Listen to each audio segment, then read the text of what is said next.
Hello, everyone. So, this is the third of our nine-part series of 10 to 15-minute overview videos for each time period. So, this one is 1754 to 1800, and let us begin.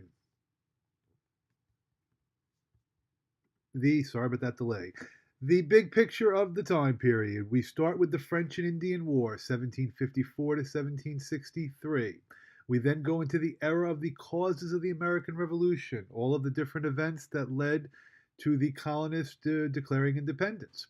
We then start the American Revolution. It's always good to remember that the actual first fight between the colonists and the British happened in 1775, and the official Declaration of Independence did not happen until 1776. When the revolution is over, the colonists formed their first government, and this will be called the Articles of Confederation. But since that government did not succeed, or at least it was deemed unsuccessful, they then held a constitutional convention in which our current constitution was ratified. And our first president was George Washington, and the second president was John Adams. So that's the big picture time period overview. So now we'll go through each of those in a little bit more depth. But remember, it's still a brief review video.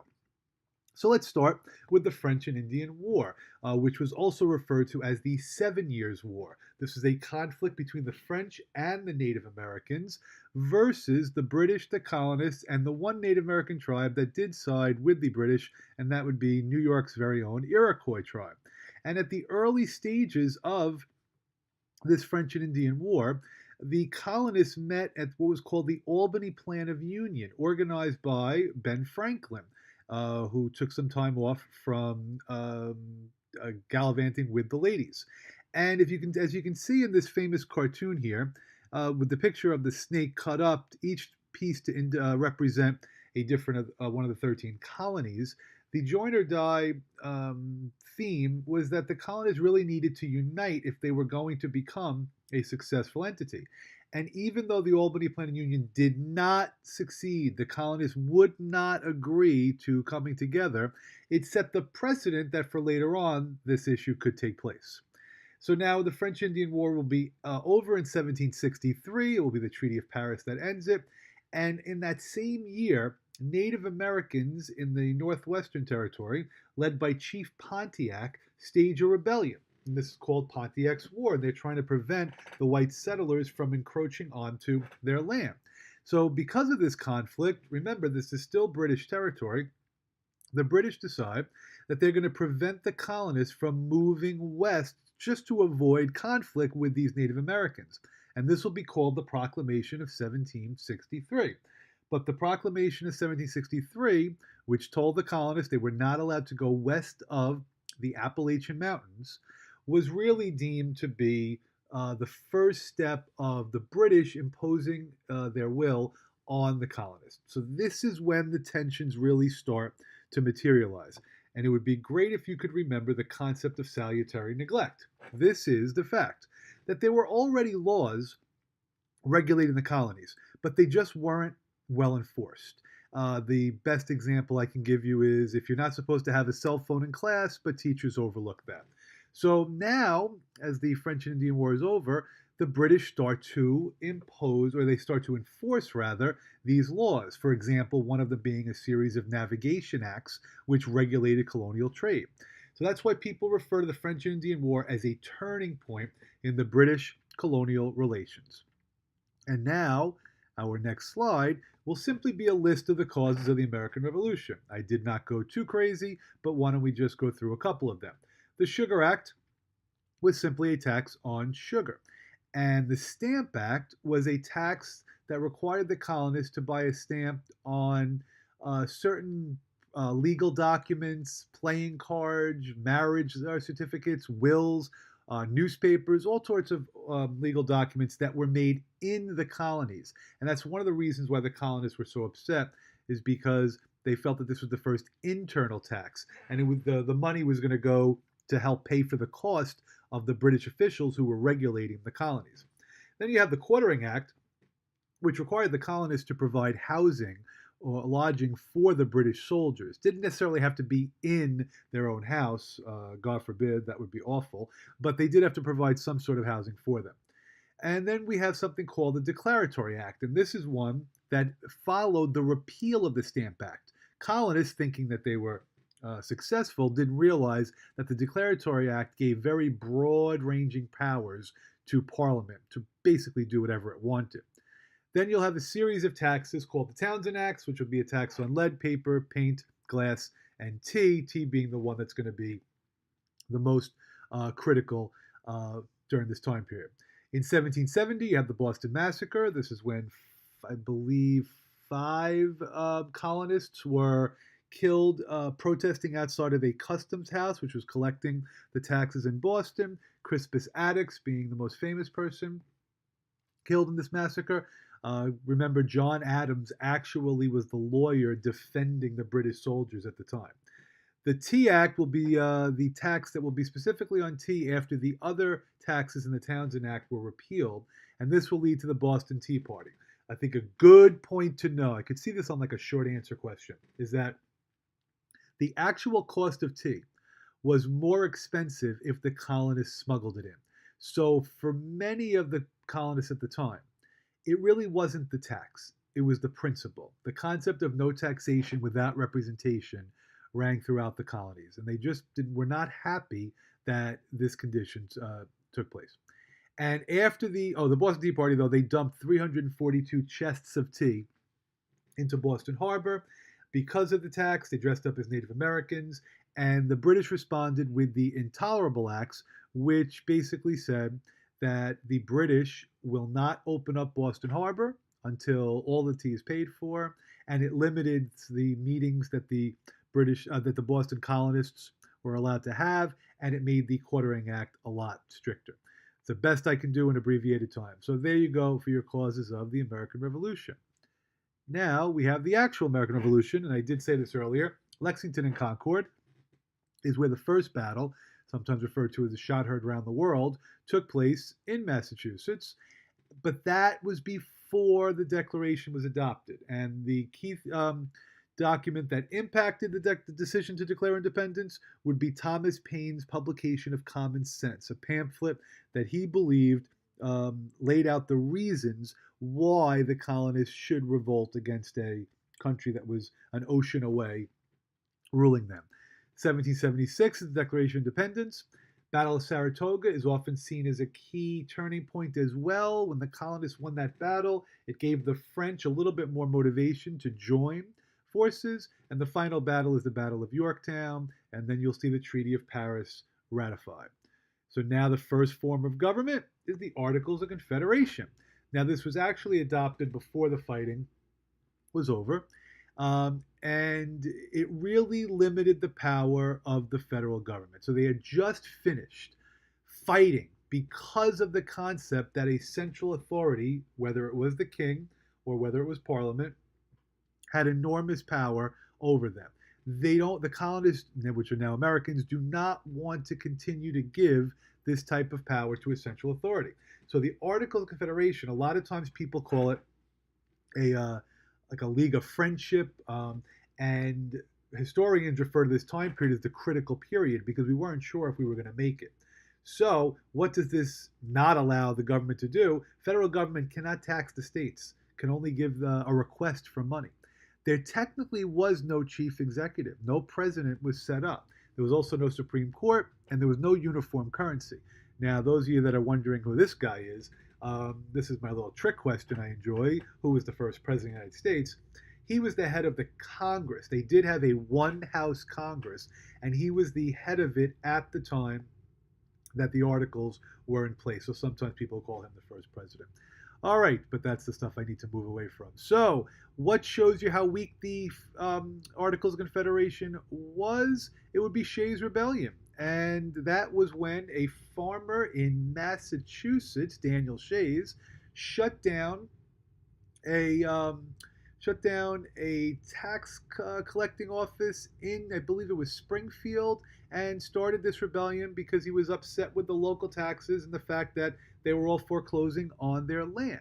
So that, and they couldn't put it down. Oh, why couldn't they put it down? I should have typed this up here. Because they did not have a military either. So they needed to recruit local troops to put this rebellion down.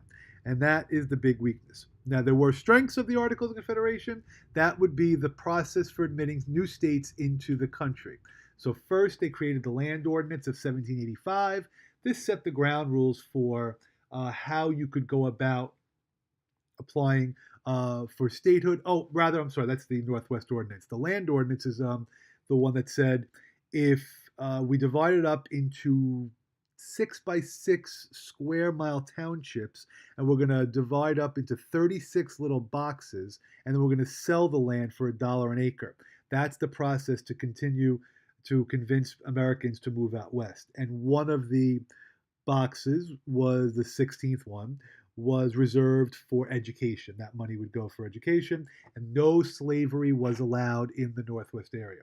So I apologize for that slight mistake, but the Northwest Ordinance is the one that set up the rules for how they could eventually apply for statehood.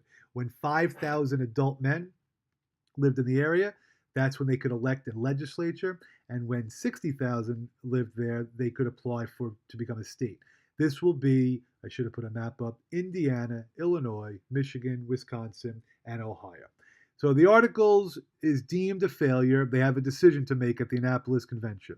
The decision is, should we try to revise the Articles, or should we just start over? And they decide to start over. And that will be your Constitutional Convention of 1787 to 1789, which is sometimes referred to as a bundle of compromises.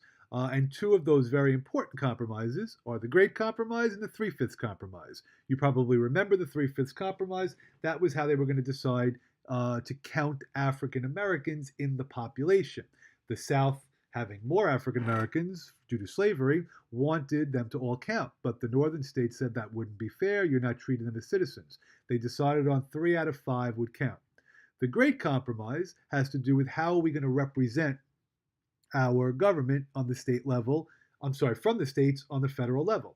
And they decided to take both plans, the Virginia plan and the New Jersey plan. The New Jersey plan said every state should have an equal number of representatives. And the Virginia plan said we should base it on population. So now what do we have? Well, the Virginia plan is the House of Representatives. The House of Representatives is all based on population. Montana has 1 representative, whereas California has 53. But in the Senate, which would be the New Jersey plan, every state has 2 senators. Okay, so when they are deciding if the Constitution should be ratified, a group of people laid out their argument for it, and they call themselves Federalists. Leading Federalists were Alexander Hamilton, John Jay, Alexander Hamilton and John Jay would be the 2 big ones. And they write these series of papers called the Federalist Papers. It's about 85 essays. They're trying to lay out the reasons why this is a good document, a good choice to support. But the Anti-Federalists get their name because they oppose the fact that this new Constitution did not protect individual rights. So what compromise did they make? It's called the Bill of Rights, and it's the first 10 amendments to the Constitution. Any questions on that? No, because you can't speak to me over the video. And your first president now is George Washington, who puts together a cabinet of extraordinary people. The 2 most influential would be the Secretary of State, Thomas Jefferson, and the Secretary of the Treasury, Alexander Hamilton. And Alexander Hamilton is a very important player in this first administration because he comes up with his financial plan. And his financial plan is conducted after he did a full study on the economy and the manufacturing in America at the time. He was a brilliant man, and he deemed this to be in need of the following. Number 1, a uniform currency. We have to make sure that we have one uniform currency to bring this country together. Number 2, very important. Some states had debts, other states did not. Some people had money where the government owed them, other people did not. He felt as if the best thing to do would be to unite and consolidate every debt in America and then create one national debt. Now, some people think that favored the wealthy because wealthy people had these bonds that they never sold back to the government, whereas poorer people had no choice and they had to sell it. Nevertheless, his idea of creating one national debt is unlike today, where we don't pay it off. He was going to pay it off with two taxes. One would be a tariff on foreign goods, and the other would be a tax on whiskey.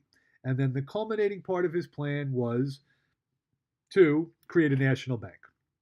So now where's the controversy? First, I will say that Jefferson believed he didn't have the right to create the national bank. He said it was not in the Constitution. At that point, Jefferson was a strict interpreter of the Constitution.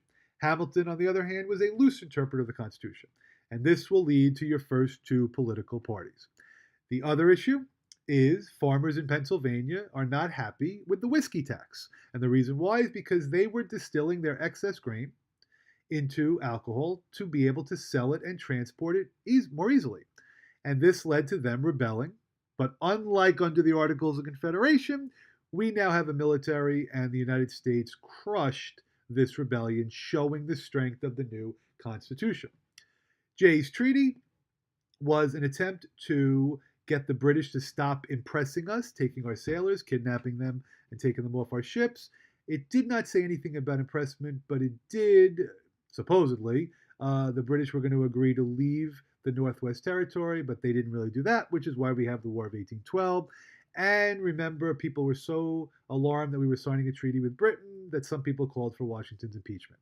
And in Washington's farewell address, he warned us against two things: do not form political parties and do not get involved in foreign alliances. And I'm so glad to say that we listened to him very, very carefully. And last for this is going to be the John Adams administration. This is when you will see the real cementing of two political parties. What is interesting is that John Adams was the president and Thomas Jefferson was the vice president, even though they were of different parties, because at that time, whoever came in first was president and whoever came in second was vice president for that election in 1796. The XYZ affair was a connection with France, where we tried to get the French to negotiate and they wanted us to pay money just to meet. We said no. We responded with the passage of the Alien and Sedition Acts. These acts restricted the rights of foreigners and restricted the rights of people to criticize the government. They will probably ask you that in comparison to the Patriot Act of 2001. And in 1800, Jefferson defeats Adams, and they call it the Revolution because there was a peaceful transfer of power. And before Adams leaves office, he makes his midnight appointments, which will lead eventually to the Supreme Court case of Marbury versus Madison, which you will learn in time period 4. For me to go that quickly and be able to get done and not talk too much is a great victory for myself. I wish you guys the best of luck, and I'll see you at the next time period.